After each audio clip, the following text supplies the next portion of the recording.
Welcome back to the Encore Club Podcast. And this one's a really big episode for me. I'm really excited about this because I have been a fan of our guest after finding his content on Instagram and kind of just falling in love with it a bit. It was the most wholesome and lovely. In fact, and this might make you laugh a bit.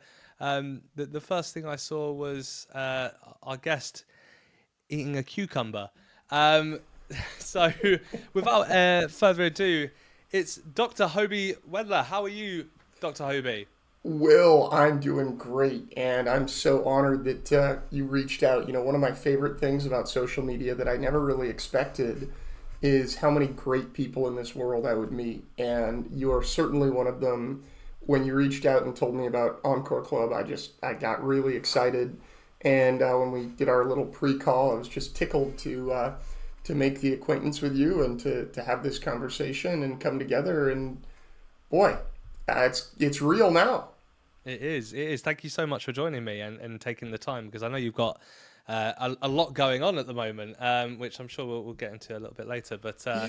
also thank you for the kind words. But for anyone who isn't maybe aware of what Hobie does, so just I'm going to just reel off a bit of some insight that I've found about you, Dr. Hobie, if that's okay. So you're Californian-born chemist, entrepreneur, and sensory expert, and you were blind since birth. Is that correct? Correct. Correct. Never seen light in my life, but I love my life because this is the way I've learned how to interact with the world, and I wouldn't change it for anything. Well, this is it. I think this is one thing that really drew me, and what I assume your many thousands of followers on Instagram have found with you and your content in particular is your absolute passion for everything in life, for all the life's greatest things. Yeah, my tagline whenever I introduce a video is I'm your guide to some of the greatest things life has to offer. And to me, that's just a really big deal because it's like, we rely on our eyesight to take in 85 to 90% of the information from our surroundings. And when you think about that, it means that we have four additional perfectly good senses, which we only use to take in 10 to 15% of information. So our eyesight is so easy to use, but I think it can quite literally blind us to things that our other senses deliver. And I am a sensory expert when it comes to food and drink, but what I really call myself these days is a sensory explorer of the world. I want to tell stories that just make people happy, that give them insight into some of the smaller things in life, and just really excite people in terms of how we live our lives, how we go about our day to day interactions, and really just being myself and being out there. And what I've realized is that people are craving good stories and good things they can connect with. And I like to think that my content just helps deliver those stories in ways that maybe people haven't experienced before. And we're all on social media watching beautiful people do various things. And I think it's time that we just sort of step back a little bit and talk about the way a beautiful field smells with a can of beer or a pint of beer in hand, or talk about different fruits that we might enjoy on a daily basis, but not really think about. I try to bring that level of thought to some of the things that we work with. And Will, I'll just go back a little bit in my life. As a kid, I've always had, and it started when I was very young, a fascination for um, smelling things around me, for flavor, for understanding how life works. So, as a blind kid growing up, I asked a lot of questions of my parents and people I interacted with because I wanted to understand how they perceived the world. And that really led me to sort of my own deeper understanding of the world, the place we live, and sort of how things fit together. So my parents knew that I really had a knack for cooking. I remember sitting in the kitchen, on the kitchen floor, looking through the pots and pans cupboard when I was 2 years old. And I was always fascinated by when things were cooked on the stove, how the smell would just sort of bloom throughout the house and create this aromatic experience that was different. I knew that I didn't necessarily understand that I did. It's no necessarily. I didn't understand the chemistry of cooking and the chemistry of food and how those things fit together. But what I did is I loved smelling and tasting and understanding how flavor, aroma, and texture worked. And my parents still do have extremely high expectations of me and my brother, who's 2 years older and happens to be sighted. So I was never Hoby the blind kid. I was Hoby, who just so happened to be blind, right? And with those high expectations came responsibilities and chores. And our parents taught us that there's really no substitute for extremely hard work and, taking responsibility for ourselves and taking responsibility for the actions we take. So while my chores might have been different than my brother's, they were definitely equally important. And one of the things that I did for my family, starting from about age 10, is making large pots of soup and stew that we would freeze in containers and either use as easy weeknight dinners or that my parents would take to work with them for a healthier lunch option. And what I realized now that I didn't realize then, it kind of felt like a chore. It was something I enjoyed, but it felt like a normal chore. What I realize now is that I was spending time in the kitchen learning about flavor combinations that worked really well together and flavor combinations that didn't work so well together, while my sighted peers were drawing things on their Etch-a-Sketch pads and learning what colors looked good, what color combinations looked good together, what color combinations didn't look good. So I was finding my own way in art through food, and something I don't often talk about, but I'll mention here because the focus is music, and I just love that. I started taking piano lessons at 5 years old and realized quite quickly that I'm not a great musician, and I could play the piano, and I still can play mediocre piano, but my passion was music theory. So I would go in, and my teacher was very good with theory. So from the time I was about 7 years old to when I stopped piano lessons at about 13, we would have these amazing weekly conversations about music theory and understanding how different harmonics and overtones worked.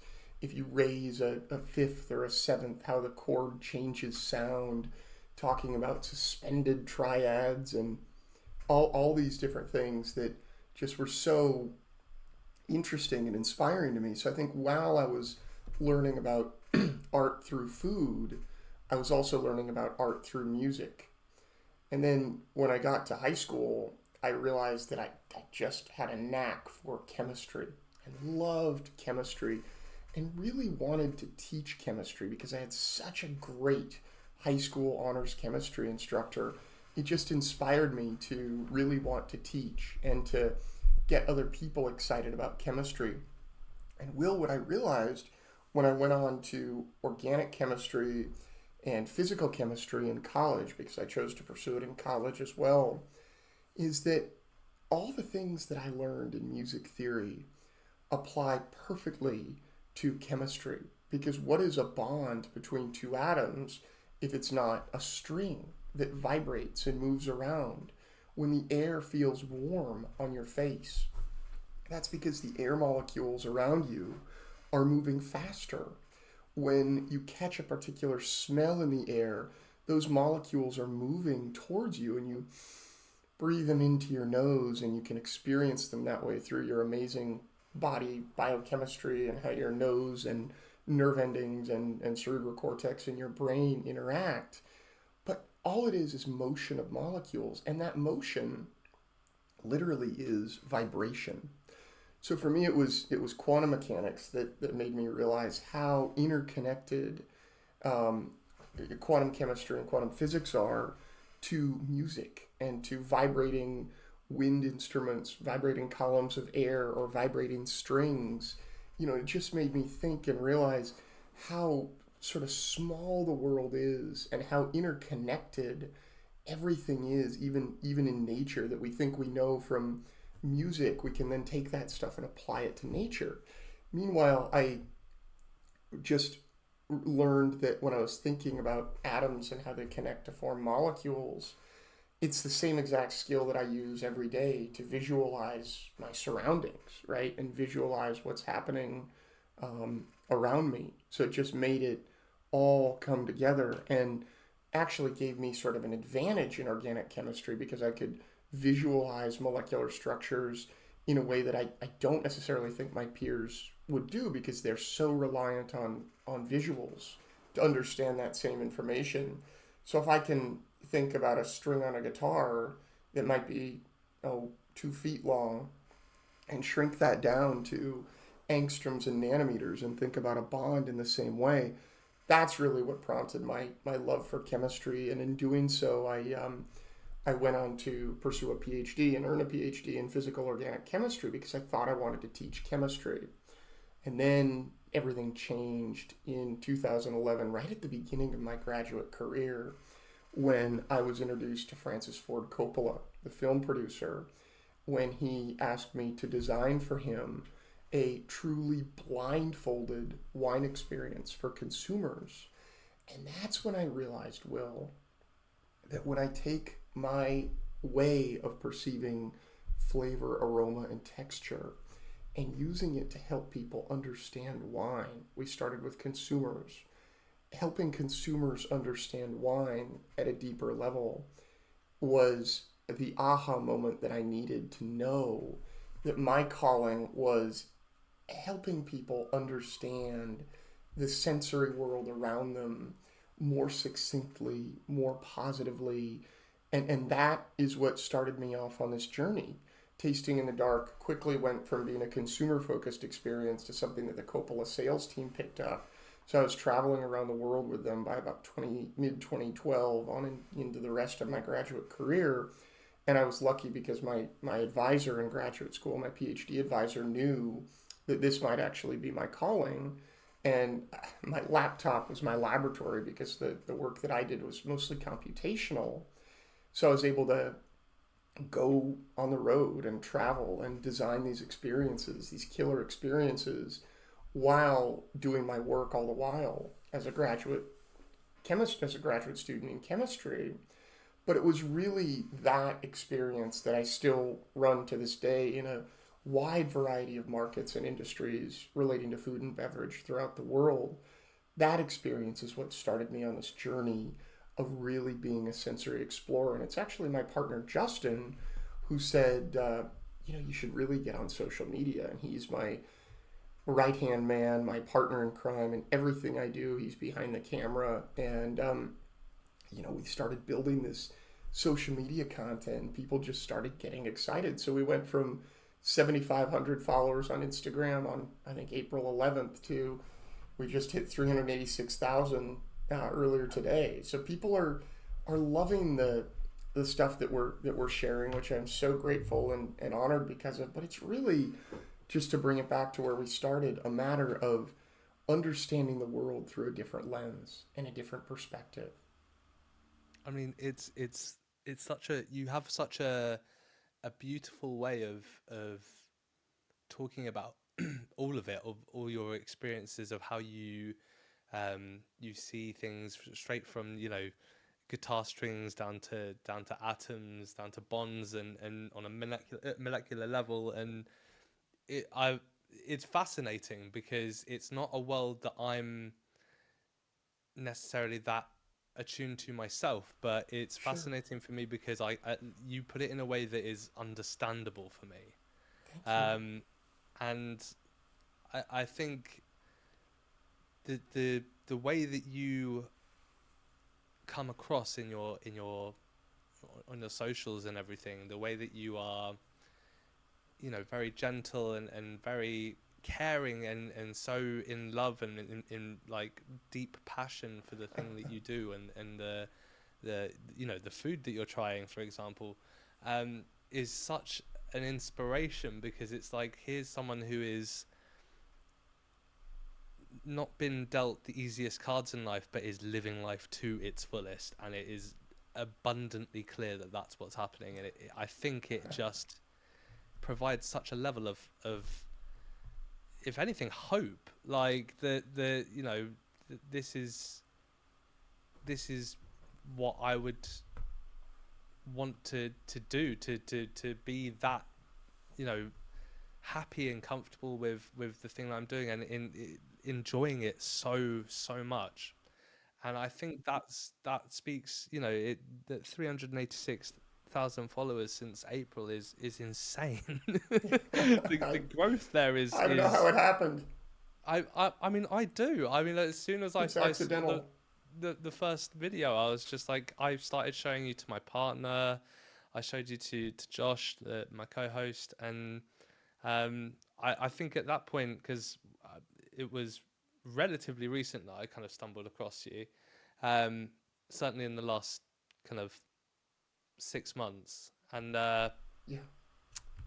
it was, for me, it was like, well, if I'm doing this podcast, this is someone that I really want to have on, because I need to know your perspective on music as a whole, and how you Well, consume it, and how that's different for you, and where that lays.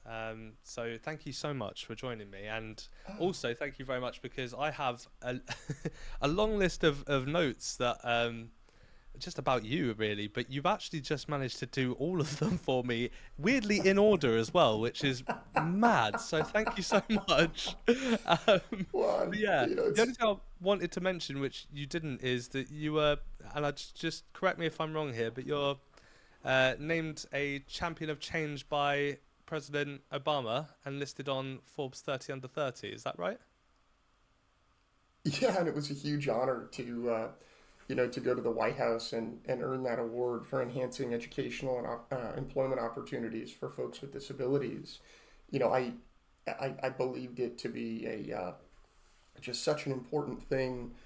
I was at the end of my undergraduate, beginning of my graduate career, and I said, I've had all this opportunity that a lot of it I created for myself, and I do give myself the credit for that, but a lot of it was other people who I worked with who just inspired me to do my very best and deliver my very best in chemistry. And I started thinking, boy, do other blind students and low vision students have these opportunities? So we designed a chemistry camp, which ran for about 6 years, where we, yes, did a lot of hands-on chemistry, but we also brought people in to talk about at the academic, the faculty level at colleges and universities in the area, to talk to our students about these jobs that we do as chemists or as olive oil researchers or food designers. These are all things you could do. And some of those talks selfishly inspired me. So, in addition to a lot of the work that we do, designing experiences and going around the world and just exploring the great world and sometimes very small feeling world that we live in from a sensory perspective, I do a lot of product development work, formula scale up, and things like this in the food and beverage world. And I was inspired by a lot of these professors who I brought in to speak to our students, but lo and behold, they inspired me as well. And what was really flattering is that the Obama White House realized that this work is meaningful, and I always feel, Will, this calling. So if anyone who's blind or low vision wants to get involved in the sciences, I'm here to help. It's sort of the way I am. And then the Forbes 30 under 30 in the food and drink category was super inspiring. It was a direct result of a lot of the success that we had early on with tasting in the dark, and being surrounded by that group of 29 other folks who are in not similar industries necessarily, but doing some work in the food industry. It was just so inspiring, and again, such an honor. But it's about making people happy and allowing people to realize their true potential, because my attitude about life is that this is so we're here for a short time, relatively speaking, and let's just make the most of it. let's figure out what it is that makes us tick. And I just want everybody to have a mindset of abundance, a mindset of, I don't know what's going to happen next, but let's just go with it and see how it goes. And I say all this, sure, do I get depressed sometimes? Absolutely. I'm human. Do I ever sit back and wonder, gosh, what's next? We're designing this long, excuse me, we're designing this long form YouTube show right now, which is basically me going out and talking to different people in the world about culture and about history and about what they do and why they do it, all using food and drink as a lens. And I'm trying to figure out the storyline. So even this morning, it was like, oh, this is stressful. We're trying to piece everything together. My partner and I are working through things, but I know it's going to come out fine. And it's about that mindset that we can do whatever it is and figure it out and make it work. And that's what matters. At the end of the day, that's what matters. Yeah, yeah, I love that. I'm very much looking forward to the YouTube content coming out. I'm sure it's gonna be a great success. I mean, I think with so many people loving the kind of short form content on Instagram, I can only see it going one way, and it's looking good for you. So, Well, thank you for that confidence. I don't know. We'll have to see. Everything in life is an experiment. We got to just try things and see what works. yeah, 100%, 100%. Have you ever been to the UK? It's interesting. I have been to the UK, spent a night in London, and then for also some of the chemistry work that we did, I was honored to receive an award from the Royal Society of Chemistry, and that was in Bath, UK. Yes. And when Justin and I were driving for the first time ever, he was driving on the left side of the road, and we're on our way to Bath, and we stop and we see this little road that there's a lot of people turning up it, and we're like, what is this? So we drive up this road, and unbeknownst to us, we were arriving at Stonehenge. So ended up exploring that area, and then spent a couple of really solid days in Bath and Bristol, and then went up to Leeds and the Yorkshire Dales to visit some good old friends for a day and a half. But I have not done enough in the UK, and it is a dream of mine to come hang out with you and Josh in the very near future. 100%, please do. We would absolutely love to have you come down so we're obviously, like I said to you before, we're at the very south of England in Brighton. Beautiful I'm based area. in Worthing, and you need to come down and have some fish and chips with us, and just Consider it a deal. I'm there. I can't 100%. Wait. Have you been to the US? So my cousin lives in Tampa, well, near Tampa. Oh, fantastic. He's from central London, and he's very much got the kind of South London accent, but he's married a girl from upstate New York, and they moved down to the Tampa area, and they're raising a couple of children there and everything now, and it's lovely. They have a really lovely little life there. Well, you got to make it over to California next time you're here. I can't wait to show you around my neck of the woods. 100%. That is on the bucket list for me. I think my plan is to hopefully try and make this all blow up a little bit. We need a slightly bigger following. We're nowhere near you, but you're getting close. We're trying. We're trying. I mean, we're very young as a podcast.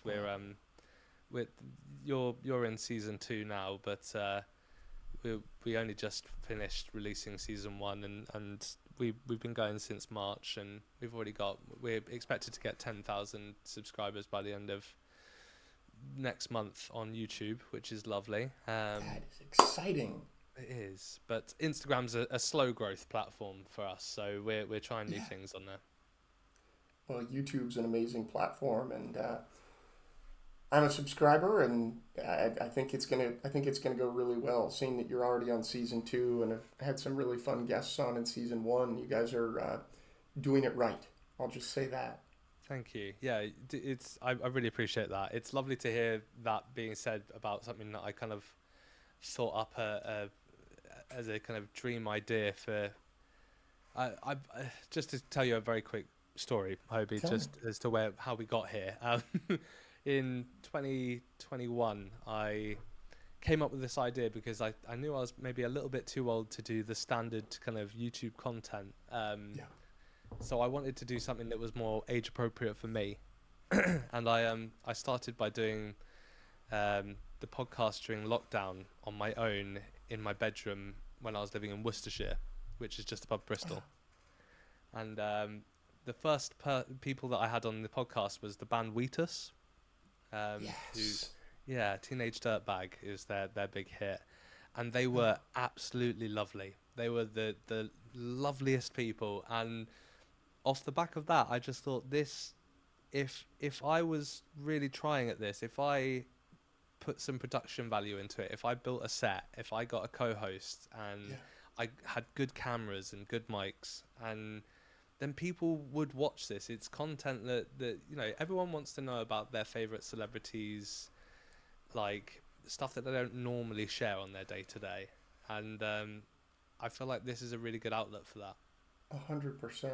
It's a great outlet, and the episodes that I've listened to are just fun and inspiring. And I think you're really on the right track here, Will. So Oh, thank again, you. I'm honored to be a small part of your very very exciting journey.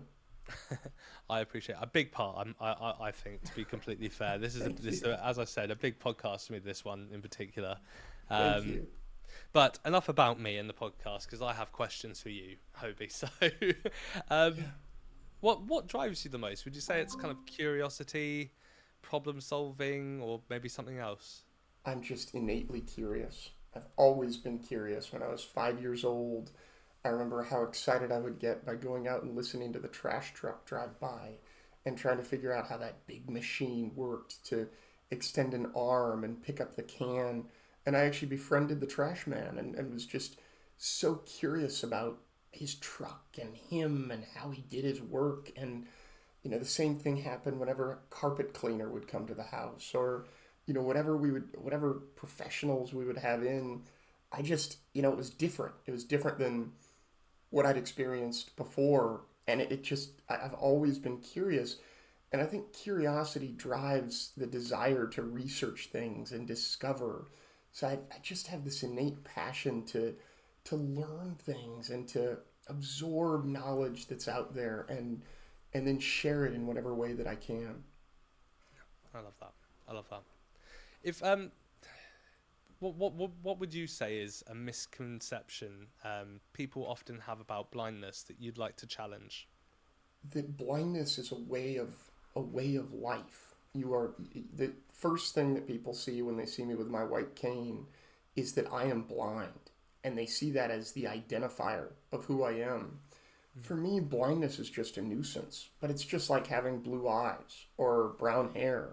It's a trait, and it is literally, I've chalked blindness up to literally a trait that is just part of me. It's not, I mean, it is who I am, but it's not, certainly not the only thing who I am. And I very deliberately, in my content, yeah, I tell people I'm blind for sure. Why not? But it's not the focal point. There are other blind and low vision influencers out there who focus on the fact that they're blind and how they do things, and I no harm to that. That's great. But for me, blindness is just part of who I am, and it's not a lifelong problem. It's not the single way that I identify. So for people to think when they see me that, oh, he's blind, and I've had really funny conversations with people trying to pray that my life becomes happy again and that maybe one day I'll be able to see. And I always have to tell people that, I actually don't ever want to regain eyesight because I'd have to totally relearn the world. I'm an avid braille reader. I'm an avid, I just know the world the way that I am. And the thought of altering that way that I am is like, no, I don't think I want to do that. Yeah, no, and that kind of resonates with me slightly because, and I don't really talk about this much on the podcast, mainly because not many people know what it is. But Yeah. both myself and my brother were born with phenol ketonuria, which you probably don't know what it is either. It's abbreviated to PKU. It's a very rare metabolic disorder, and it means Interesting. that I can't digest protein like the normal person can. Um, Interesting. So I think protein is made of 14 enzymes, and one of the enzymes is called Phi. Um, and that is the protein that I can't digest. And if I was to have um, consumed too much of it from birth or during my developmental years, then it would have built up in my body and caused some disabilities in Yeah. my cognitive abilities and things like that. So um, Interesting. it led me down a path where my parents had to put me on a very kind of strict, um, specialized diet from a Yeah. very from birth. And yeah, we were essentially allowed certain counts of protein per day, Interesting. and it was minuscule. And Yeah. but to me, I think, and this is where it resonates with me. I was born with that. Right. That's my life. That's how I viewed life from the word go. That's not something that's special to me. That's No. something that I've lived. You live it. And Exactly. and it's an invisible trait. So people don't necessarily identify you for it, and hence you don't need to talk about it so much, but it's just you. It's who you and your brother are. I think the only markers that we get as people with PKU is that I think it's closely related with kind of the Vikings. So we're all blonde Mm. hair, blue eyed, Yeah. which is funny Yeah. because my parents were both green eyes, and Interesting. slightly darker hair. Interesting. But again, it's just a trait. Exactly. Yeah. But yeah, Yeah. just being born with it, it doesn't register as something that's out of the ordinary for me. It's just me. Who sang the song "Baby, I Was Born This Way"? I don't know. I'm trying to think of who sang that song. That's how I view my blindness. Yeah, but Lady Gaga was it? Yeah, that was it. You're Yeah, right. yeah, Thank yeah, you. yeah. Perfect, Yeah. perfect song. Yeah. Um, okay, so let me ask you this: if you could teach everyone one thing about using their senses more fully, what would it be? That's a really good question. That's an interesting question. I haven't thought about that too much. What I would want people to learn, if there's one single thing, is just how to embrace those senses and how to let them guide you. So when you hear something interesting, not just brushing it off and sinking into it. Like I was listening this morning out my bedroom window at about 5:30 in the morning when the first light is appearing and the birds are just waking up. I heard this really interesting bird that I'd never heard before going, and I still haven't figured out what it is, Hmm. but it's being able to consciously say, "Oh, that's interesting," and then think about it and peruse it and pursue it. Let your senses give you information and give you insight into the world that you can then take and run with in your own way. Just don't. You should listen to your senses, I guess. What does something feel like? What do the sheets feel like when you are laying on your bed? What is the smell around you when you go for a walk? You need to blow off steam.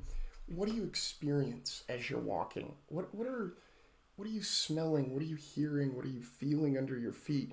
It's really a way. What I would love to, if everybody could embrace something, it would be to take that eyesight, which we use for so much, and if you have it, by all means, you should use it. I'm not saying that you shouldn't by any stretch of the imagination, but take in those other senses and don't let them be turned off or blinded by that main visual sense.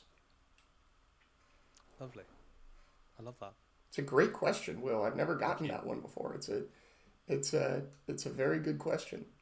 Good. Thank you very much. I appreciate it. Thank you. Yeah, I'm trying to trying to craft some questions going into this that, and it's all very new to me because, normally we have um, singers or YouTubers or actors coming on, and it's You don't want me to sing. Let me tell you that. Well, we'll see. We'll see, Hoby. We'll see what we get where we get to. You mentioned obviously that you have a passion for cooking, which is great Yeah. to hear. So do I. Yeah. I've done a lot of cooking in my time. I used to be a chef for a little bit as well. Really Uh, I use the word chef very lightly. The amazing, though. I love this. well, the true chef in my family is my uncle. Big shout out to my uncle Vince. He is one of the chefs over at Wimbledon Tennis, and Wow. in the members lounge, and it's every time we go there. We're actually going there this Saturday for food, and it is Oh, just an experience every time. Like absolutely stunning, very rich flavors. I love it. Yeah, it's incredible. But my And question you is, respect him as an artist, just oh, the same as any other artist. 100%. I actually did my work experience with him at Wimbledon when I was 16. That is phenomenal. Yeah, yeah. It was back in the day when we had Tim Henman as our kind of number one seed Yes. for tennis, and Yes. I made him a bagel, which I'm very proud of. So Yes. Did you get to chat with Tim at all and interact with him? very briefly, I tell you what, I was walking around with a camcorder just filming, and I was able to walk up through the entrance of the members lounge, which is you walk into the room and it's the trophy cabinet, and there's a kind of semi-spiral staircase that leads up to the right, and that leads up to the restaurant. And I was recording myself walking up the stairs, and for some weird reason, I was very theatrical as a kid, so I was putting on an Australian accent, pretending I was Steve Irwin, I love it. and got to the top of the stairs, and I was like, "Crikey, it's Tim Henman," and he was I just love sat it. there having a chat with someone, and I went into the restaurant and told my uncle, and one of the waitresses then took me back out and um, filmed me on my camcorder with Tim Henman, which was a really lovely thing to do. Oh, this is amazing. I Yeah. love that story. And you know what But that story tells me and resonates with me, Will, is that it's all about being a little bit playful and not taking anything too seriously. yes, yeah, I, one hundred I percent. doubt the same thing would have happened if you approached him in a very sort of serious and nervous manner. You were just yourself, and that's what made it happen. Yes, yeah, and it was a really lovely. It's one of those moments that I think I'll always hold on to as well because it was such Yeah. a lovely. And I actually remember I was watching him, I think an hour before because he all the courts were closed, but he was doing a charity match against a little girl. I think she had won a competition or something. Yeah. Um, so I got to go and kind of sit in the stands and watch that for a little bit as well, which was really lovely as well. And I'm a big fan of tennis. Like Oh, yeah. it's probably my favorite sport to play. Oh, that's awesome. But yeah, it was really great. But sorry, my question was actually going to be, being someone that loves to cook as well. What's your kind of go-to dish to cook yourself? What's your kind of favorite one that you love? In the summertime, I love grilling, and I love coming up with really interesting marinades for meats and vegetables and then seeing how they do on the grill. So last night I did a za'atar chicken with boneless, skinless chicken thighs and a kind of a yogurt marinade. And it's a fun thing how dairy is actually a natural meat tenderizer. So if you marinate your meat in or vegetable in something like yogurt or cream, sour cream, you get this nice tender meat, and it's just full of lemon zest and garlic and all these cool flavors. And I think what's the summertime if it's not for exploring different flavors? And then of course when we get into the fall and winter season, things that are slow cooked in the oven, it's just like how long can we let this cook and let the flavors meld? I do a lot of work in Italy.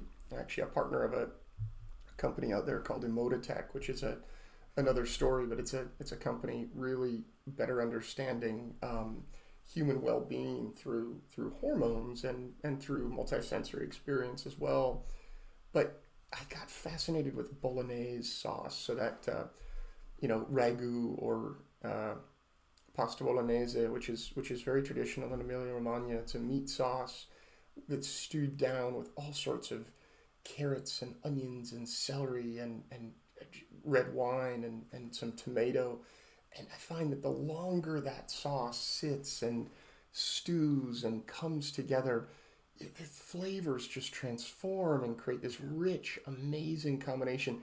And I find that during the summertime, I like to create big flavors quick. And when it cools off outside, it's all about slowing down and taking the time to put things together that really work. Yeah, yeah, I fully agree. And yeah, there's that actually brings me back to a dish my mum used to make for me and my brothers all the time, and it was just it was kind of a relatively simple kind of stew and dumplings. Yeah. But it's as a family, us it's three boys, me and my two brothers, and it's our go-to absolute number one favorite for our mum to cook, and it's beautiful. Oh, I love it. And that flavor, even if you make it today, it's funny how our sense of eyesight is good because it tells us information, but boy, the smell and flavor of something that is just nostalgic like that brings you right back to childhood, doesn't it? 100%, 100%. Do, I went through a stage a couple of years ago, just making it on repeat for that exact reason, just to bring back that kind of almost the innocence of childhood of just like enjoying something that much and exactly. being able to also share it with my my partner and things like that is just a lovely thing. So you Um, have the recipe still? I do. To be honest, Hobie, it's quite a simple one. So I'm more Yeah. than happy to send it to you. We had to use to start with. We used to have vegetarian suet, obviously, just to kind of cater to our diet. Um, but we're actually off diet now. Me and my older brother, we've been off Okay. diet for quite a while because it doesn't Good. really affect our development at this point. So Good. um, So you yeah, can eat what you want. yeah. I've lent into meat far too much since I was about 16. So Same um, here, but food is good. Food is food is good. celebratory. No need to hold back on eating what you love. So I have a couple questions for you about British food. Go for it. Are you a fan of Marmite? So here's the thing. Obviously, everyone says it's a love it or hate it situation, and for Yeah. me, it's like I just have to be in the right mood. I love it. Yeah, that Yeah. makes perfect sense. For me, I love Marmite on bread. It's one of my excuse me. I'm stopping No, my it's phone. Yeah, for me, Marmite is a love thing. I love that earthy, yeasty flavor on a piece of bread in the morning. It makes me happy. But for you, if you're in the right mood, you enjoy it. yeah. I very much so. I very much grew up with more of a sweet tooth than a savory tooth, and Sure, it's weird how it flips when you're older, doesn't it? Like definitely. it's got to that point for me, and so um, a big thing, and I don't know if you've had it as well, but like Marmite and cheese is like a really big like. Okay, So maybe like a cheese on toast with a bit of Marmite can be like a bit I'm of gonna melted try cheese. that. Just Maybe a little bit of fruit jam on there too. yeah, I mean, so just like for example, Starbucks over here quite literally sells Marmite and cheese rolls that they heat I up. love it. So Well, now I really need to come to the UK. you have to give it a go. It's a good one. Yeah. Have you tried Okay, Vegemite?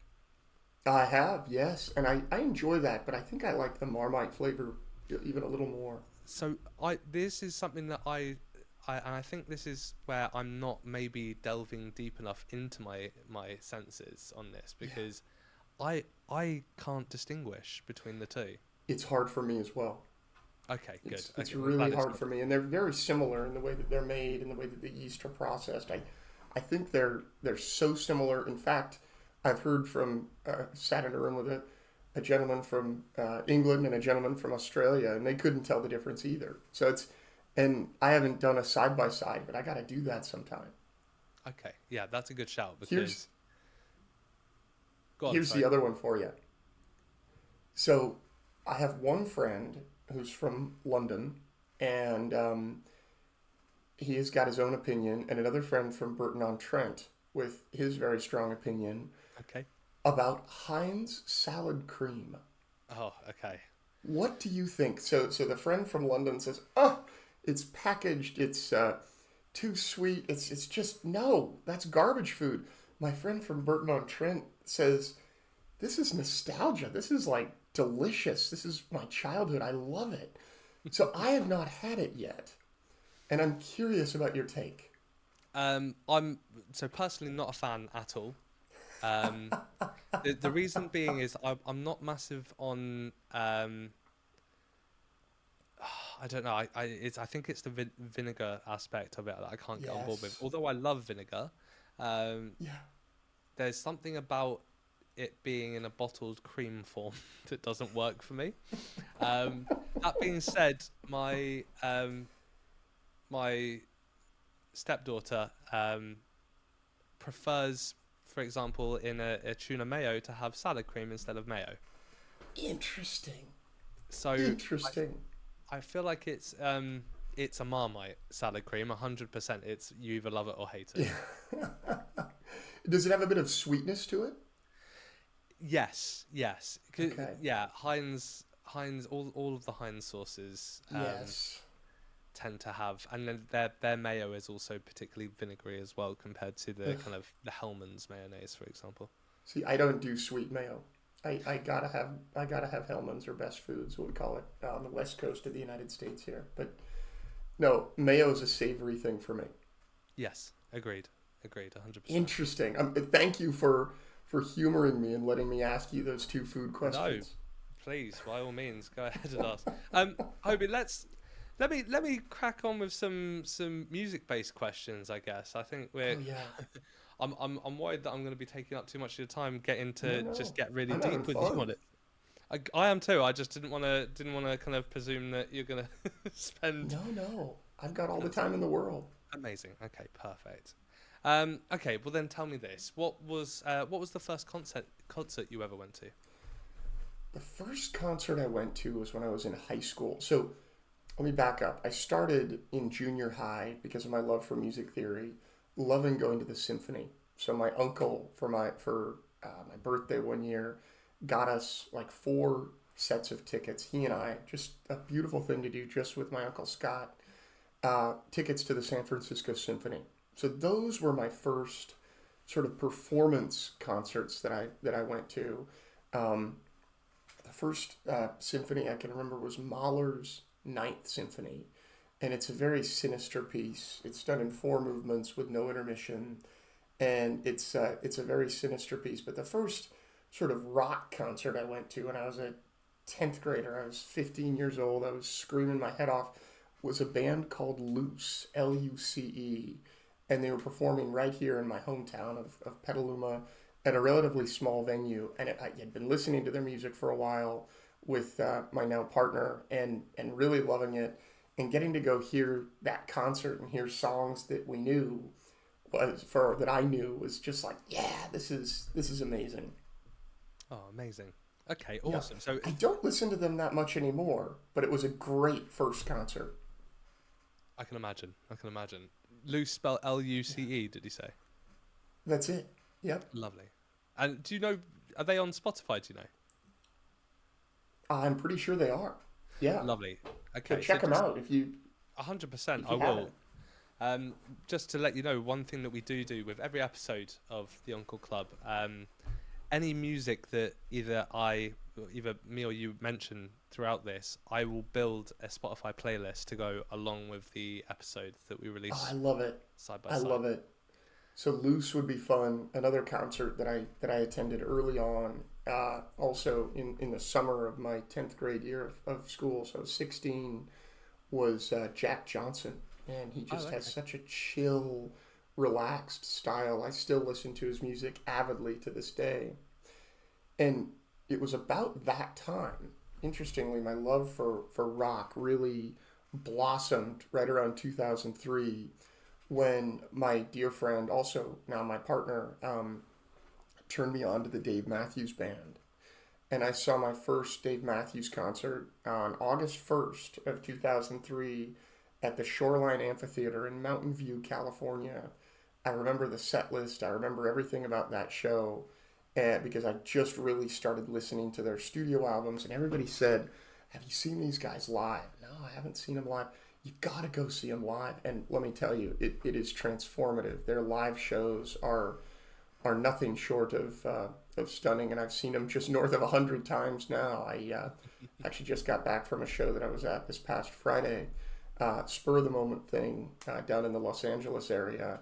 Saw them perform at an arena that they haven't performed at in 27 years, and it was just this weird nostalgic set list that I just fell in love with. And there's something about their music, Will, from a sensory standpoint, where it's just all the musicians on stage are so multi-talented. And the way that Dave composes his music and writes songs, he allows for everybody to shine. So I remember one song played, and it was like the horns, the keyboard, the drums, and of course the guitar. Everybody got to solo and show off their talent, and it was like, oh man, it's so rich and wonderful and exciting to hear such great musicians sort of all performing and all doing their thing. And Dave's very humble about it. He says, yeah, I write music, I love writing music, but when I'm on stage, it's my job just to get out of the way and let those guys perform. Amazing. I do love The it. other Sorry, carry on. the other thing that he does from time to time, he's got a good friend by the name of Tim Reynolds, who's a great guitarist who he met early on in the 90s when he was just starting his music career near Charlottesville, Virginia. And sometimes he and Tim Reynolds, this definitely needs to go on the playlist as well, will do an acoustic show. And the talent of just two guitars and just one set of vocals is mind-boggling. And I go because I like the music, but I also go probably equally because I just get so much out of the talent and listening to artists perform. To me, a great concert is just like a great meal. It's a work of art that I just behold in every way I can. I love that. I love that a lot. Yeah, that's awesome. Yeah. I think it's amazing when you go to a concert and the artist or the kind of, I guess, musical director of the band wants to also show off the other members of the band and let them have a chance to really kind of blossom on stage as well, rather than just kind of centralizing everything around themselves. It's a really lovely thing to see. It's a beautiful thing. And I'll just add a quick comment there. I don't tend to listen to artists that don't do that, where it's just one star and the rest of the musicians are sort of there for backup. Yeah. I want everybody to shine. And in our little pre-chat, we talked about the Rolling Stones, and I've had the opportunity, the huge fortune to see them about 3 times live. And that's another thing with them. Of course you've got Mick Jagger running around as the front man, but everybody is so talented. Yes. Everybody is so talented. And it's just, oh man, music is everything to me. And I'll tell you, now with voice activated assistants and speakers, I find myself always listening to music and always having something on because I can play just having everything. With my Google Play, I've got, and my Google Home, I've got everything at my fingertips. And I can just, while I'm going about other things, I can explore music. And it's just widened my horizons so much. It is great, isn't it? And everything's so accessible now that's so accessible.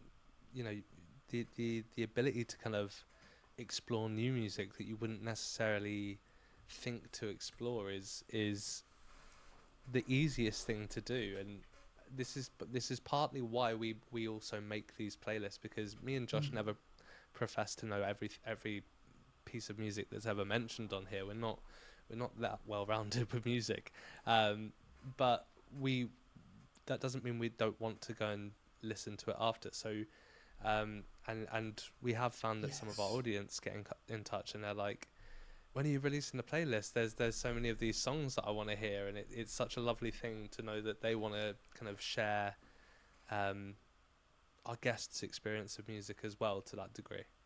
I love it. Oh, I love it. And a couple other artists who I just have been really listening to a lot lately. One of them is the Subdudes, and unfortunately they've broken up now.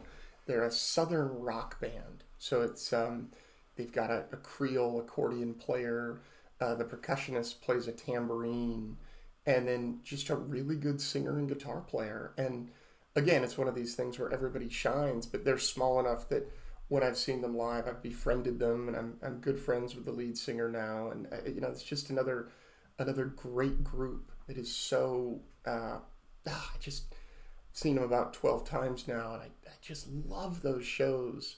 The other one that I actually just recently saw about 2.5 years ago in Oslo, Norway, is a couple of musicians called Elle and Tony, formerly Reina del Cid, and it's just two women who are phenomenal singers and guitar players. People who are kind of nerdy and into sci-fi and this sort of thing. You look at them and you listen to them talk, you'd never think this music would come out of them, and you then listen to them play. They did this thing for many years, especially during the pandemic, called the Sunday Morning Series, where every Sunday they would release a song, sometimes an original, sometimes a cover, on YouTube. And I just got hooked because their music is so unexpected out of these two people. And when you hear people who you wouldn't expect to just perform this crazy, crazy music, it's just, I don't know, for me, it's enlightening. Yeah, yeah, yeah. It's Yeah, it's so nice yeah, to find music that you wouldn't necessarily think that you're gonna find such a deep attachment to, but then you end up that's it. doing, and then it's just like, yeah, suddenly you're a fan of something that you never thought you'd be a fan of, 100%. and it's A suddenly 100%. And okay. music is life changing. It You know, is, when you yeah, when you find something and you can, just like reading a book for me, when I get into a song and I just sort of get lost in it, and start to move my body and tap my feet and whatnot, and it's captivating. yeah, yeah, it is, and as a kind of songwriter myself as well, it's something that I try and look for with the way that I write music and stuff. So it's like I'm always looking to create something that, like you said, is captivating. That's going to be able to draw people in, but also be something that's completely on a level where they can it resonates with them, um, the audience, and yeah, me and Joshua. We've mentioned it a few times this season, but we're coming up to releasing an album with a new band that I've started writing for, and Nice. yeah, so we've got Will, some music in the I way. can't wait to hear your music. I've got a couple of bits on Spotify already, just me, which I'll Can you send to you send them after to me? this. 100%, yeah, no, I'd love to. Please send them. One of them is a acoustic song that I wrote when I was 17, and then another one. It was written 2 years ago, just the week after my dad died, and it's just a little Oh, kind of song about him basically, and about wow. that day and everything. But I'm yeah, I'd sorry love to to. hear about your dad passing. It's completely fine. Thank you very much. I appreciate it. Yeah, But unfortunately, it's just one of those things, isn't it? These things happen, and unfortunately, some yeah, people's it is. lives just go down a different road that isn't Mm, the best. But yeah, it is what it is. yeah. um, Yeah, well, I look forward to hearing both of those and hearing your style. How would you, as a songwriter yourself, how would you sort of classify your music? Is it acoustic guitar type stuff, or what's your style? so the stuff that I have on Spotify, one's an acoustic song, um, and then the other one's like a soft rock Mm, song, and then the stuff that I'm writing at the moment is more where I've always wanted to be musically, which is kind of alternative rock, pop rock, love it. pop punk, kind of, yeah. You're kind of slightly heavier, slightly more emotional. A little metallic, a little bit of that. Yeah, a little bit, a little bit. I'm more along the lines of the kind of emo. I was very much an emo when I was in my teens, Yes. so Yeah. very much down that road. Um, I can't wait to hear what you have coming out. I can't wait. Thank you. I will 100% make sure that I send the demos across when they're in a slightly better Please, shape than they're in at the moment. please share anything you got. I'm a dry sponge when it comes to music. Amazing. Yeah, I'll 100% do so. Thank you. Hobie, let me ask you this. If you could sit down to dinner with any composer or producer or band in history, who would it be?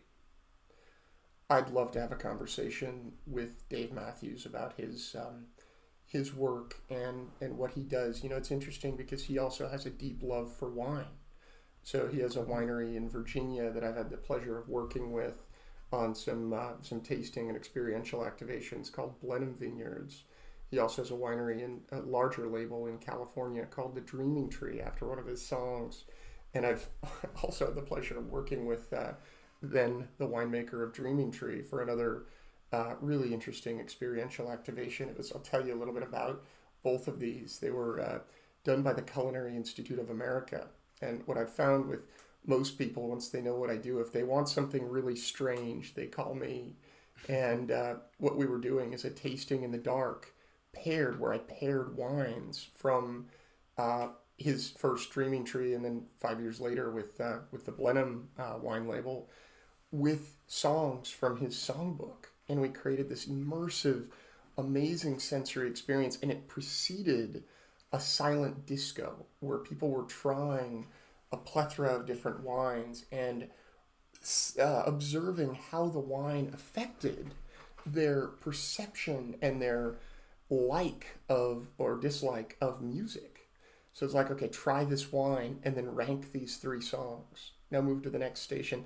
And again, it was all done on headphones using a sort of silent disco theme. And it was amazing. And I was honored to precede both of those with this fun and unique sort of music and wine experience. But I just have a fascination with how his mind works, the way he writes songs. And, I can't, he would be amazing, but I've got so many. I would love to chat with Mozart if that was a possibility, and just understand how that young mind, talk about a true child prodigy, composing his first concerto at age 4, his first symphony at age 8, and then his first opera complete with lyrics at age 12.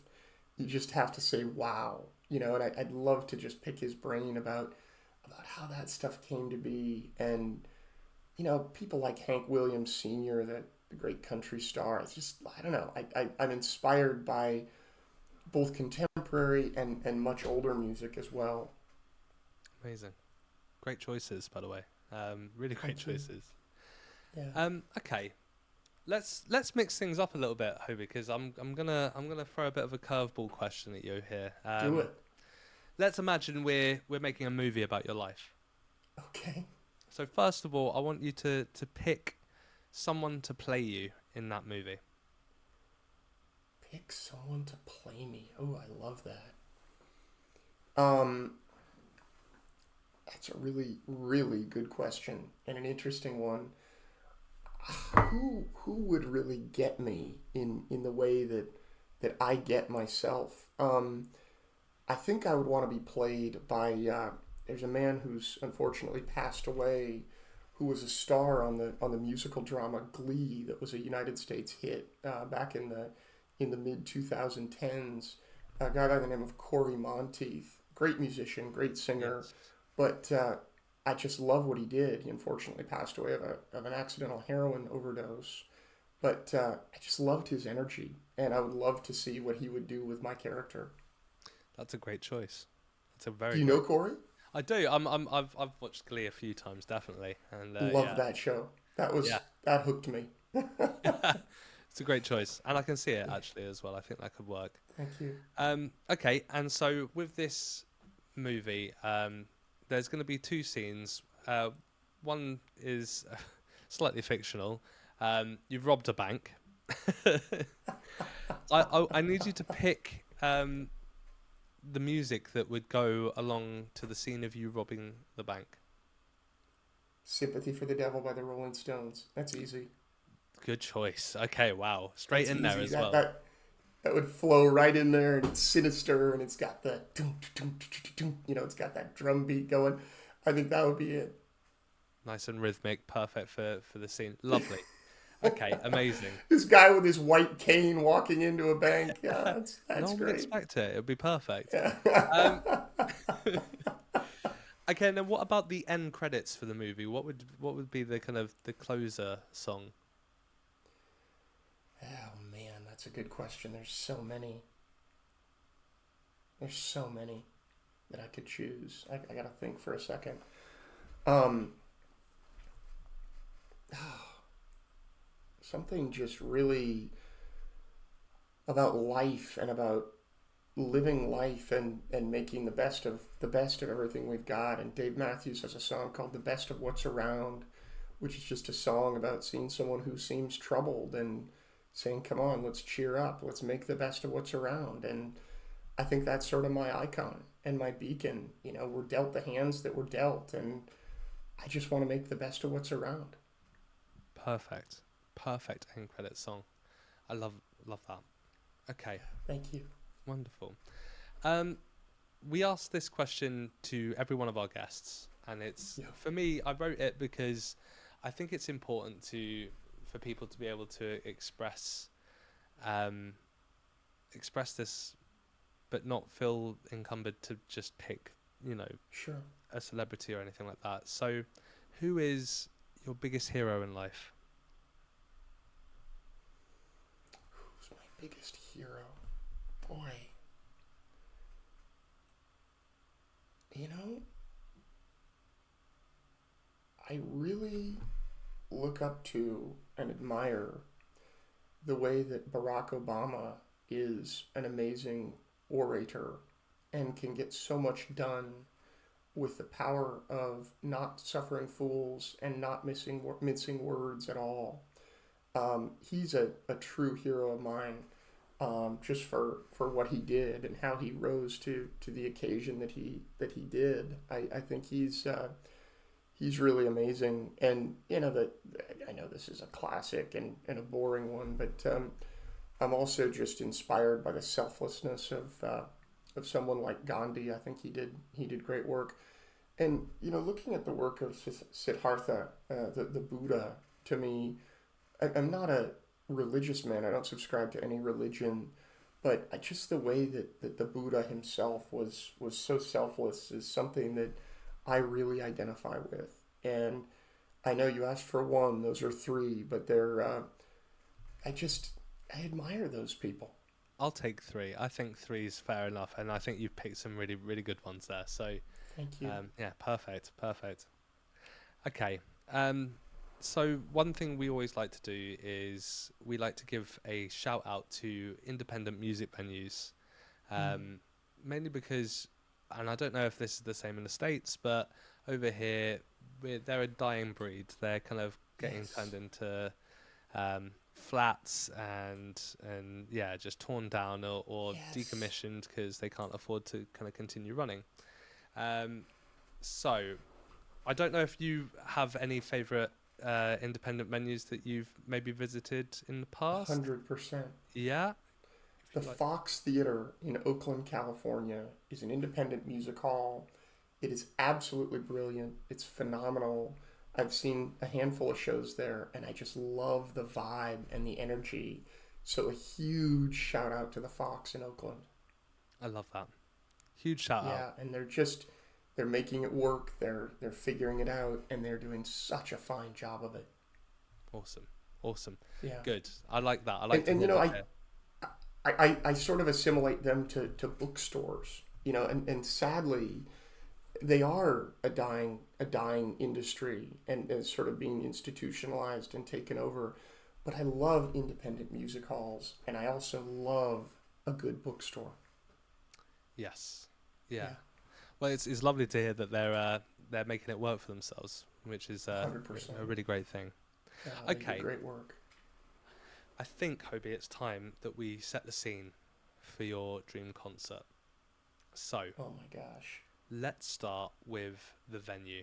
Now, you may have heard that we have had some pretty crazy venue choices in the past. We've had a forest in Alaska under the Northern Lights. We've Yeah. had someone's backyard, and we've had many people say Glastonbury. But Many this people is say, Glastonbury. oh yeah. Yeah. But this is your dream concert. So, what is your dream venue? Let me tell you about a place where I've done a lot of work. It's where we hosted all of our chemistry camps. It's called Enchanted Hills Camp and Retreat. It is just west of Napa, California, up on near the top of a large mountain called Mount Veeder. And this venue, this camp, 311 acres, saw a big loss to a lot of their very iconic and beloved buildings. This has been a camp for the blind since 1950. I went there as a kid, and again, it's where we did our chemistry camps. In the process of rebuilding that property and revisioning it and reconstructing it, they developed a beautiful amphitheater that seats about 150 folks in the midst of the redwoods, and it's called Redwood Grove. And it is just this shaded, incredible area where all the benches are made by a blind wood craftsman who worked there for a time. And it's comfortable, the acoustics are perfect, and that is my venue. That sounds stunning. Stunning. Sounds amazing. Sitting there in the autumn, and I'll go even further and talk about time of year. Let's go with early October when the air is still warm, but there's that chill of fall to it. And you're sitting outside under those redwood trees, smelling the aroma and feeling the breeze blow through. That's the perfect time for a great concert. I love that. Paint that picture, Hoby. That's perfect. Amazing. Okay, and so who are you taking with you to this concert? I would take my partner, life and business partner, Justin, for sure, and some family on both sides of our family. Lovely, Yeah. lovely. And so when you're going to a concert, what's the first thing you do? Do you head to the bar and grab a drink? Are you going and just finding a good place to sit or stand? I like Um, to stake out where I'm going to watch the show from, nice. and then I usually go to the loo and make sure that I'm good to watch the show, and yeah, then I'll go to the bar and grab a drink. When I'm at a concert that I really love, that I'm really enthralled by the music, it's like the best I can say is it's like going to church. I like to have a few drinks, but I don't eat at shows typically. Okay. Okay. Yeah. Are we saying that you eat before or you just don't? I typically I typically will eat after the show. I love a nice meal after a show.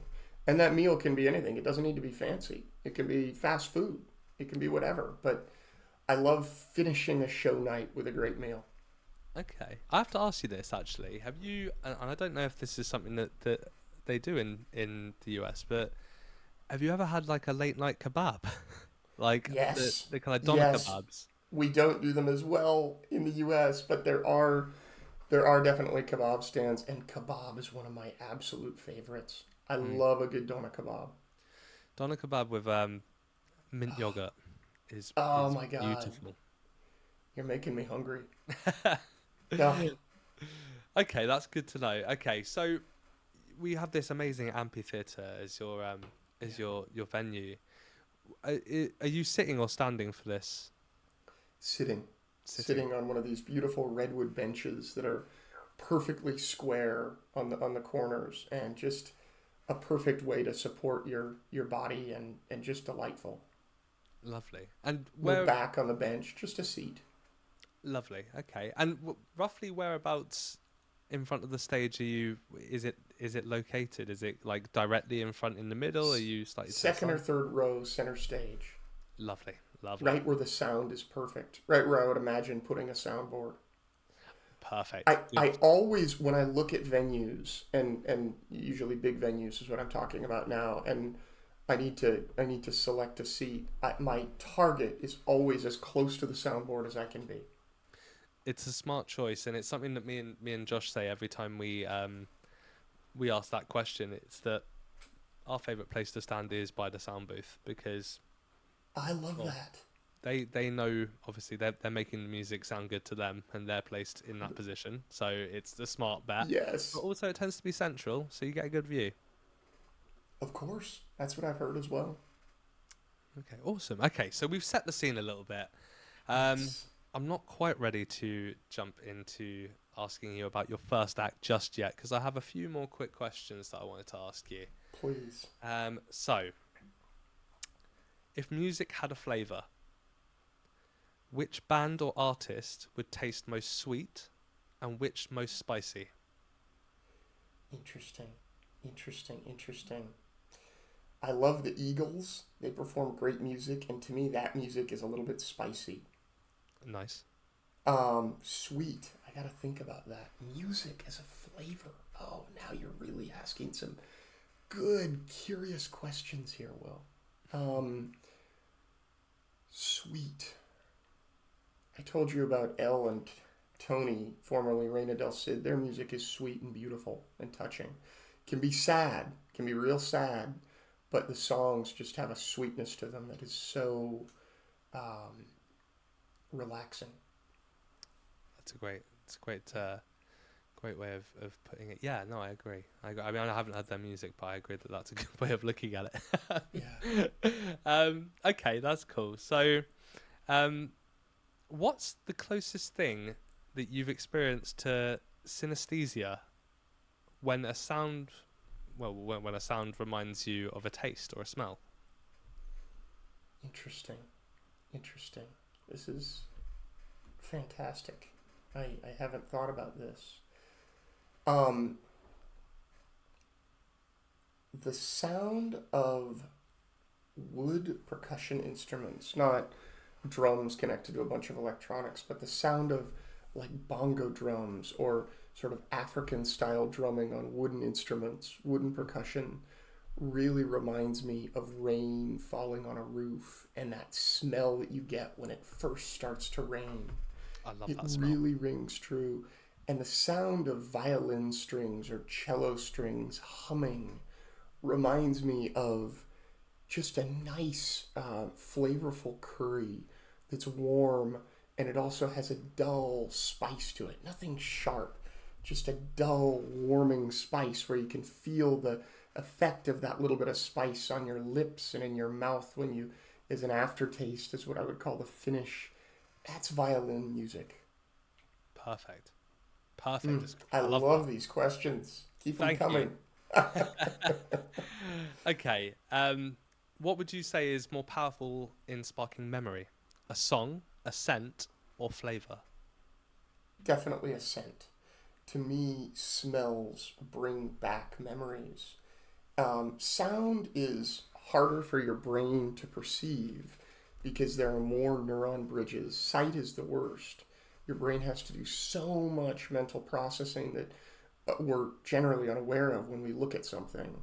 You know, there's about 800 million neuron bridges from where your retina first converts light from transretinal to cisretinal, and when your optic nerve actually gets that information and processes it and sends it to your cerebral cortex.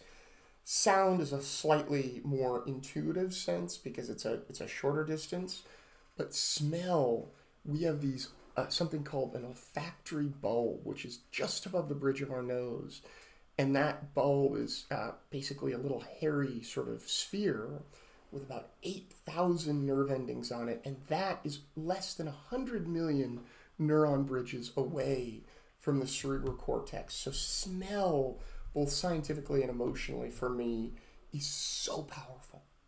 Wow. Wow. What a great answer. We got the science behind that as well, which is perfect. Sorry about the nerdiness. No, you know what? It's perfect. I sometimes you get a guest and you get kind of monosyllabic one word answers, and you have to work so hard to kind of have the kind of more meaningful conversation with them. But with you, it's just kind of very easy. So thank you. You're making my job Is, really easy today. is that a nice way of telling me I talk too much? No, not at all. Not at all. No. No. I I wish we love had it. guests that talked as much as you. It would make I I love think it. the thing is, like, people come to listen to these podcasts to hear what you have to say, to hear what our guests have to say, and hear the conversations we have. So when Sure. a guest isn't engaging as well, it becomes a little bit of a struggle to then try and pull out questions that maybe will draw them out of their shell a little bit more. So I very much appreciate it. Thank you. Okay, so what's the comfort food equivalent of music for you? Boy, one of my favorite comfort foods of all time is halal food. So lamb or chicken over rice with salad and white sauce and hot sauce. Nice. That is comforting, like the greatest music that I know and listen to all the time comforts me. Amazing. Yeah. And if you had to pick a band or an artist, I have a feeling I might know who it is, but who would be your kind of comfort food in terms of music? Jack Johnson does that for me every time. Perfect. So comforting. Okay, let's play a game. This game is called Play, Repeat, Delete. Okay. Sorry to be crass, but the it's based on Shag, Marry, Kill. I don't know if you've heard of that game before. I have not, but I love it. I'm excited. So the idea is I'm going to list 3 bands or artists. Yeah. I need you to pick one that you play once or twice, one that you'll repeat forever, and then one that is deleted from existence, never to be heard from again. Okay, let's do it. I'm not going to... Well, I might go slightly... No, I'm not going to go easy on you. Sorry, Hoby. Dave Matthews, The Rolling Stones, Jack Johnson. Oh! Oh, you had to do that.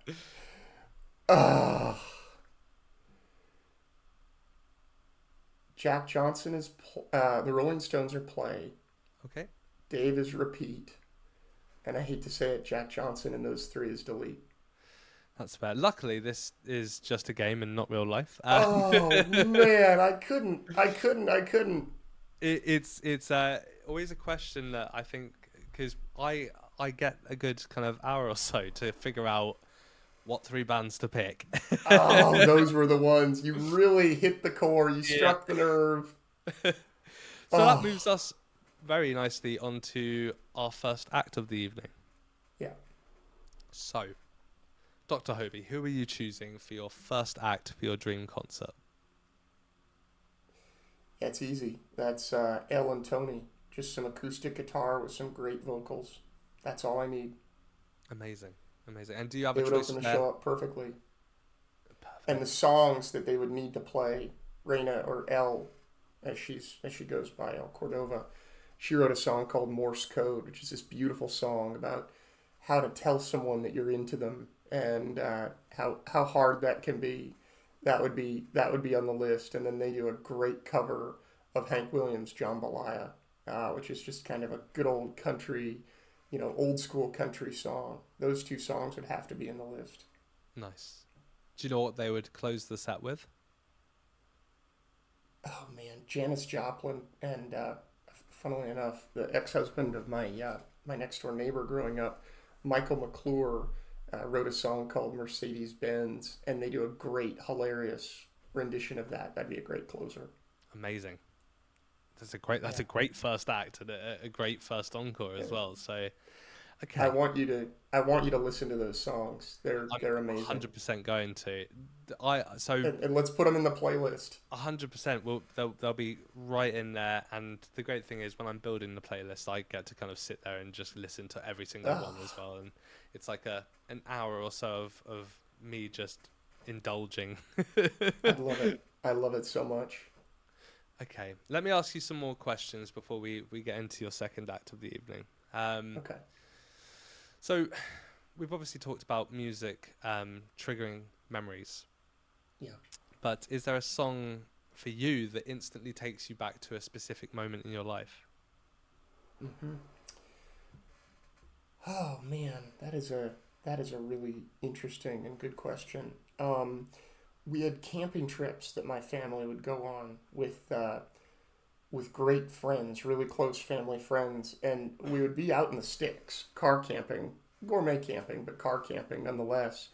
And a couple of nights out of that, it was usually a 3-night trip, and at least 2 of the nights, people would start up their cars, open the doors, and just play their stereos on full blast. So when I hear Under My Thumb by the Rolling Stones, I'm brought back to the high mountains of the Sierra Nevada on those camping trips. Amazing. Amazing. Listening to Dick Warner, he's just a dear family friend, opening up the doors on his big Suburban and just blasting Under My Thumb. Okay, Yeah, amazing. Um, what role does silence play in how you experience music? it's so equally important to the music itself. Silence is everything, and the way that silence syncopates with sound is so important. Yeah, yeah, I agree. So important to me. And I get really annoyed, even at big rock concerts where people are supposed to be cheering. I get really annoyed during quiet parts of a show, quiet parts of a song, when people are screaming their heads off. It's like, just listen. Just listen. Have you heard of the minimalist composer? I think it's John Glass who does the piece of music. I think it's called 3 minutes 33, and it's just silence for 3 minutes 33. Yes. Yeah, I don't know if it's John Glass, but I actually went into a soundproof chamber for a company that makes a lot of acoustic walls and acoustic panels when I was in Milan, Italy this past February, and we talked about this piece of music, and I was in the chamber for I think 4 minutes and 34 seconds, and just sitting in silence, and it was one of the most remarkable experiences when you don't have any sound, anything to reverberate sound off of. It is truly the sound of silence. Amazing. Magical. How did that One of feel my being in Instagram videos is actually in that chamber. Okay, amazing. Okay, Yeah. I haven't seen that one. I'll have to Just deep dive back onto that one, have a look. not to digress, but it's an amazing thing. So we typically hear about 40 decibels of sound around us in our just ambient environment. And if I were to clap my hands and if there were to be a glass vase or a lampshade or something next to me, you wouldn't notice any reverberation. But we brought a vase, a thin glass wall vase, into the soundproof chamber, and when you clap, the sound of the clap, the sound waves of that clap, vibrate the glass for about 10 seconds that you can hear totally audibly. Oh wow, It's that's amazing. insane. That's incredible. Silence is just as gorgeous as noise. Yes, I couldn't agree more. I think it can Yeah. completely put such an incredible depth of emotion and accents to a song as well that just make a song so much more different and yeah, it's important. Dynamics, 100%. a huge thing. Okay, amazing. Let's move on to your second act of your dream Second concert. act. That's got to be the Subdudes. It's got to be that southern rock band I told you about, just hooting and hollering and doing their thing. Amazing, perfect. And what's their encore song? Oh, what's their encore song? Oh, that's a tough one. There's so many good choices to choose from. Um, they do a song, they call it a hootenanny, where they come out in the crowd, and it's called "It's Been Known to Touch Me," and that's how I'd want to finish that show, that act. Perfect. A hootenanny. Yeah, yeah. There's a venue in Brixton called Hootenanny. It's one of the Is there? independent venues that we I love it. we Shout were out meant. to Hootenanny. Yeah, there you go. Shout out Hootenanny. I'm glad you're shouting them out because I was meant to give them a shout out in the podcast I did earlier today, but the guest actually had a venue lined up, so I thought I'd let them have that one. Okay. So, Well, shout out to Hootenanny. okay, I've got another quick game for you. Okay. This one, this one makes you kind of think a little bit. It's called the Sacred Three. So you are only allowed to keep one song, one artist, and one album for the rest of your life. Everything else in the world is erased. They can all be different. So the song can belong. Just to give you an idea, the song could be "Paint It Black" by the Rolling Stones. The artist could be Queen, and the Yeah, album could be "Come I Tomorrow" got it. by Dave Matthews. You know your albums. That's good. I love it. The artist is definitely Dave. Dave Matthews is the artist I would Sure. choose. The song would be that Jambalaya that I told you about by Ellen Toney. That would be the artist. I mean, that would be the song. And Nice. the album. Oh my God. I'm going to have to go with Brushfire Fairy Tales by Jack Johnson. Good choice. Very good Ah, choice. that makes me think. That's really good. Okay, and we're actually we're here at your headline act for the evening, Hobie. Oh man. So, without further ado, who are we having? Two acoustic guitars, amazing voice. Give me some Dave Matthews and Tim Reynolds any day. Amazing. Great choice.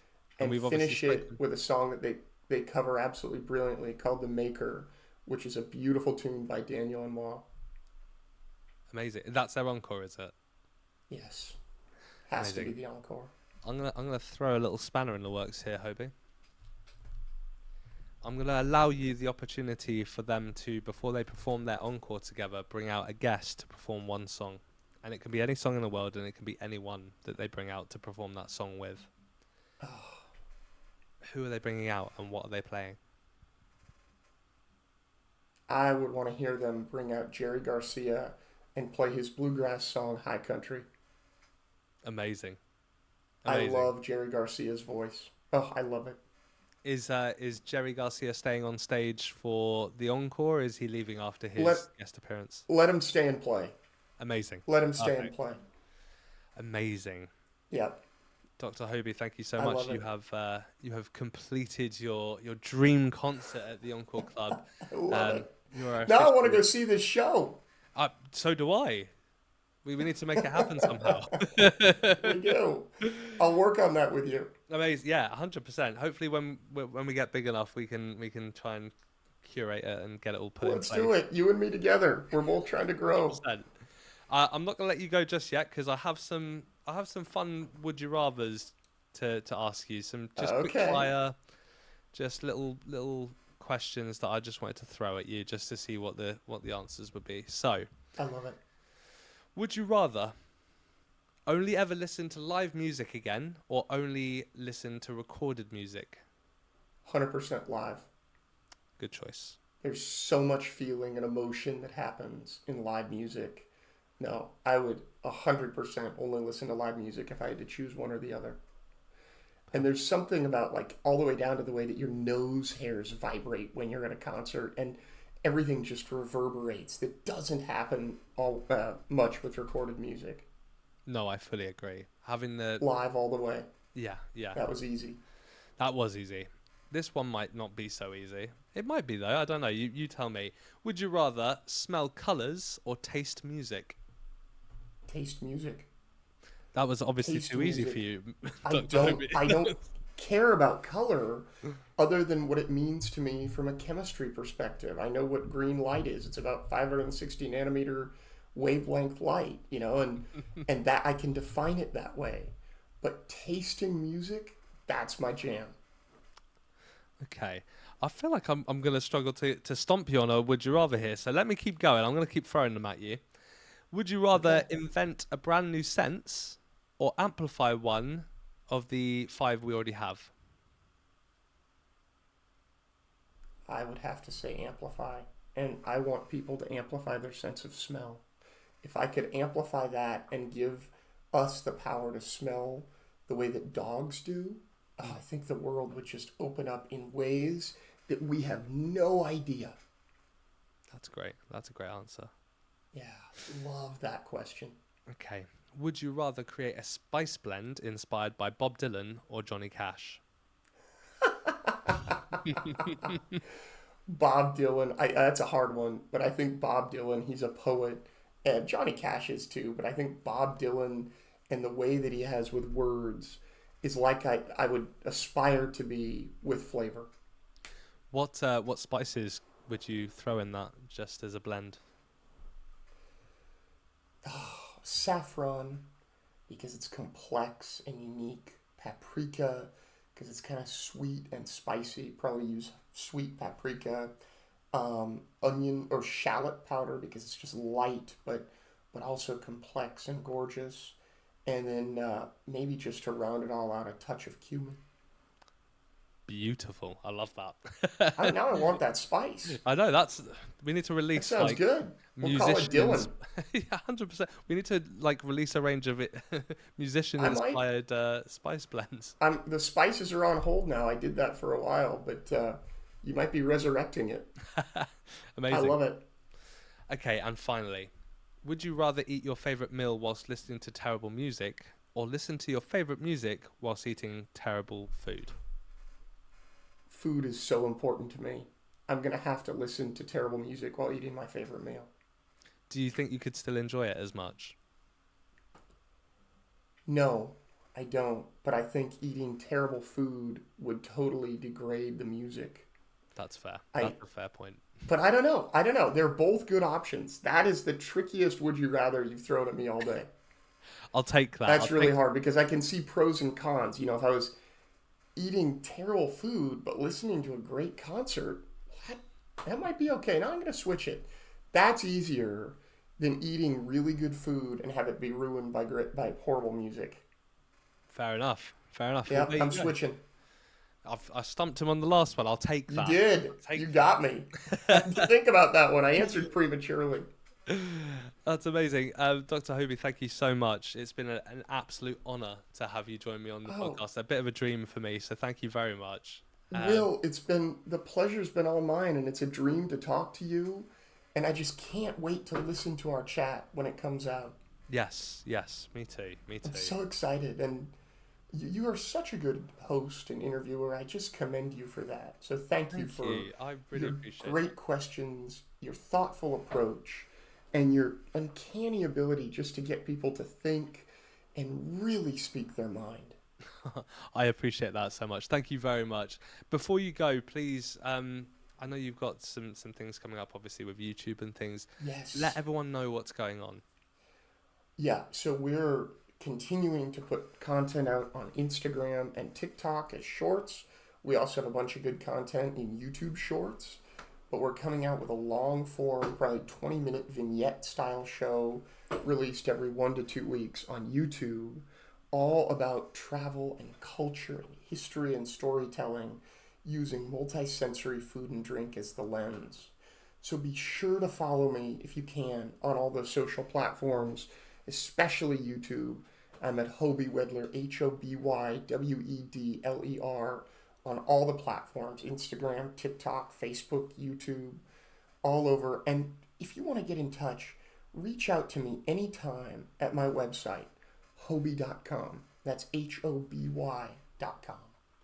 Amazing. Dr. Hoby, thank you so much. Thank you so much. And I just want to tell your listeners, don't be strangers. I feel like my life is abundant when I know more people. So reach out anytime.